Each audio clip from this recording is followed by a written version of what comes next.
Chapter 5. Promises to the Burdened.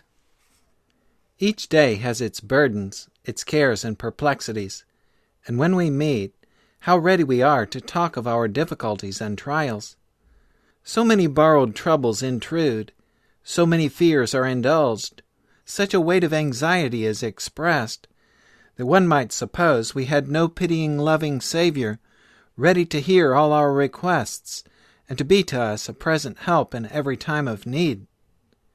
We shall never know until we are face to face with God, when we shall see as we are seen, and know as we are known, how many burdens He has borne for us, and how many burdens He would have been glad to bear, if with childlike faith we had brought them to Him.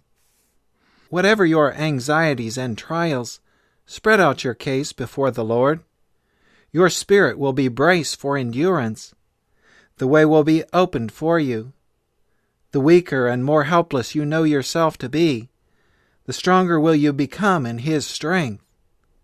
The heavier your burdens, the more blessed the rest in casting them upon the burden-bearer. The Lord's care is over all His creatures. He loves them all, and makes no difference, except that He has the most tender pity for those who are called to bear life's heaviest burdens. God's children must meet trials and difficulties, but they should accept their lot with a cheerful spirit, remembering that for all that the world neglects to bestow, God Himself will make up to them in the best of favors. We need to trust in Jesus daily, hourly. He has promised that as our day is, our strength shall be. By His grace we may bear all the burdens of the present and perform its duties. But many are weighed down by the anticipation of future troubles. They are constantly seeking to bring tomorrow's burdens into today. Thus a large share of all their trials are imaginary. For these Jesus has made no provision. He promises grace only for the day. All are pressed with urgent cares, burdens, and duties.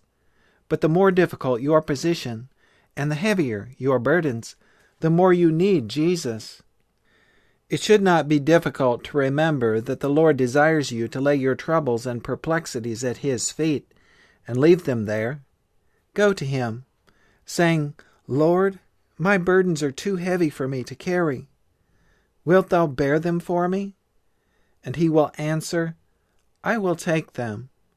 With everlasting kindness will I have mercy on thee." Whether they know it or not, all are weary and heavy laden. All are weighed down with burdens that only Christ can remove. The heaviest burden that we bear is the burden of sin. If we were left to bear this burden, it would crush us. But the sinless One has taken our place. He has borne the burden of our guilt. He will take the load from our weary shoulders. He will give us rest. The burden of care and sorrow also He will bear. He invites us to cast all our care upon Him, for He carries us upon His heart.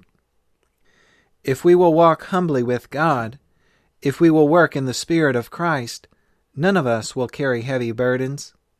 We shall lay them upon the great burden-bearer. Then we may expect triumphs in the presence of God, in the communion of His love. Do not think that by placing your burdens on others you can find relief. Come right to the burden-bearer and tell him about them. Believe that He is able and willing to meet the circumstances of your case. As you cast your helpless soul upon Him, He gives you peace and joy and strength and courage. Then you are able to tell someone else how precious Christ is to you. Let us not make ourselves miserable over some supposed future tomorrow's burden. Carry your duties of today cheerfully. Today's faith, today's trust in Jesus we must have.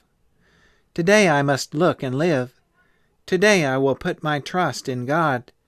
Today I will rest in quietude and peace kept by the power of God. The Lord will be glorified by my being cheerful and happy in His assurance of love today. When your duties appear stern and severe, and your burdens too heavy to bear, remember that for your sake I endured the cross, despising the shame. When your heart shrinks from the trying ordeal, Remember that your Redeemer liveth, to make intercession for you.